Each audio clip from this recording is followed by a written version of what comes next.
Today, we are diving deep into one of the most powerful and, let's be honest, controversial theories in world politics: realism. It's a way of looking at the world that strips away all the fuzzy feelings and focuses on the cold, hard logic of power. So let's get right into it. At its heart, realism is really trying to answer a huge and, frankly, pretty tough question. Why is there so much conflict? Why are competition and war such a constant feature of history? Why can't we all just get along? This is the central puzzle we're going to try and unpack together. And for realists, the answer to that puzzle is all about power. They argue that if you really want to understand international politics, you have to get a handle on how power works.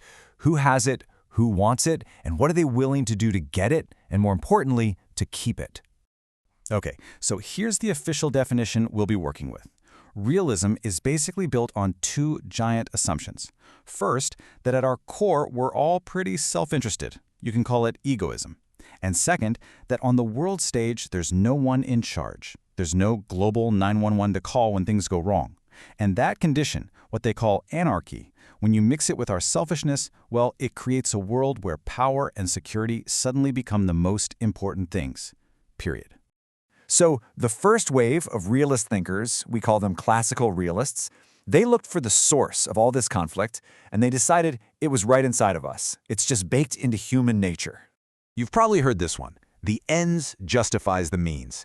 It's tied to the 16th century thinker Niccolo Machiavelli. He was really one of the first to say, look, politics has its own rule book, and it's not the same one you and I use in our daily lives. To protect your state, a leader might have to do some pretty tough things we'd normally call immoral. For Machiavelli, it wasn't about being good or evil. It was about doing what was necessary. Fast forward a century, and you get Thomas Hobbes. He came up with this thought experiment. What was life like before any government? In this state of nature?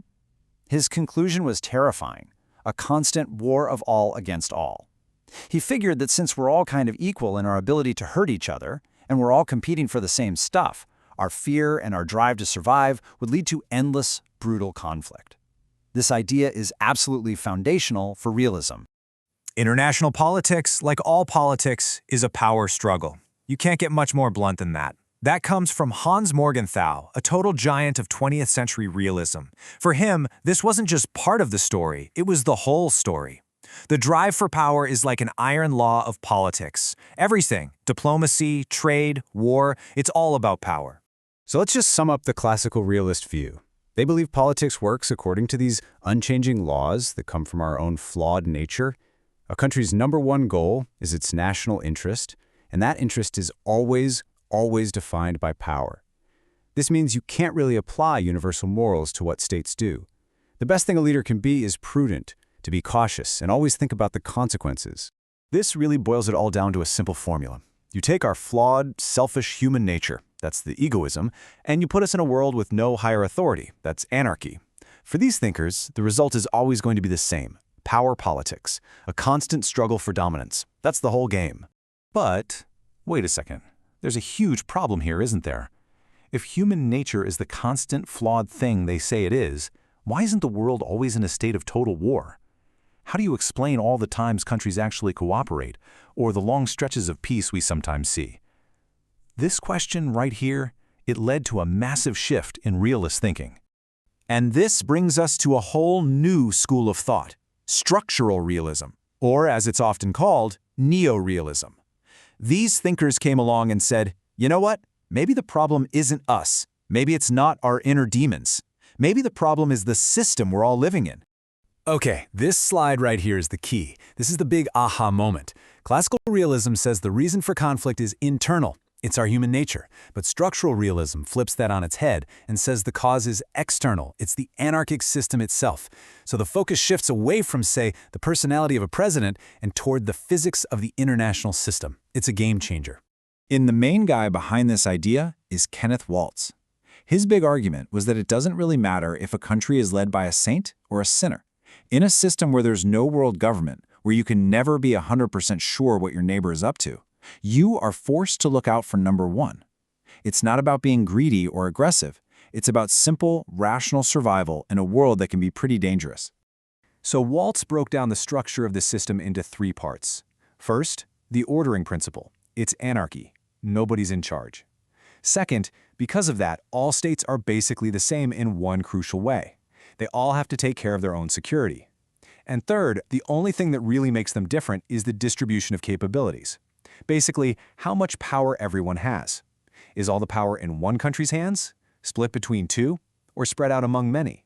So, if you're a country trying to make your way in this anarchic world, what do? Well, it turns out that even in a world without rules, certain patterns and behaviors start to emerge. And there are some pretty predictable ways that states act. And the most important pattern of all is what we call the balance of power. This is a core idea in realism. The theory is that states will almost automatically work to stop any one country from getting so strong that it could just boss everyone else around. It's like a natural defense mechanism for the entire international system.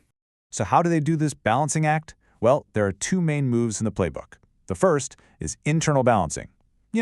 Building up your own army, growing your economy, just making yourself stronger from the inside. The second is external balancing. That's when you team up with other countries, forming alliances to counter a bigger threat together. But this whole situation leads to one of the most fascinating and frankly tragic ideas in all of politics, the security dilemma. This is what happens when one country takes steps to make itself safer, but those very steps make its neighbors feel less safe. Even if you're just building a bigger wall to protect yourself, your neighbor might think you're getting ready to throw rocks over it.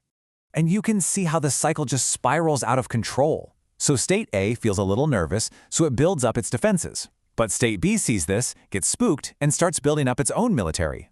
Now State A looks over, sees all of State B's new weapons, and feels even more insecure than it did at the start. It's this vicious cycle, where two countries, both acting purely out of a desire for security, can end up in an arms race that makes everybody feel way less safe. And to really get our heads around this tragic logic, there's a classic thought experiment from game theory called the prisoner's dilemma. It is the perfect illustration of why two completely rational people, or countries, might fail to cooperate even when it's in both of their best interests to do so. Okay, let's walk through this. Put yourself in the shoes of prisoner A. You can't talk to your partner, prisoner B. So let's think through the options. If B stays silent, your best move is to confess, right? You walk free.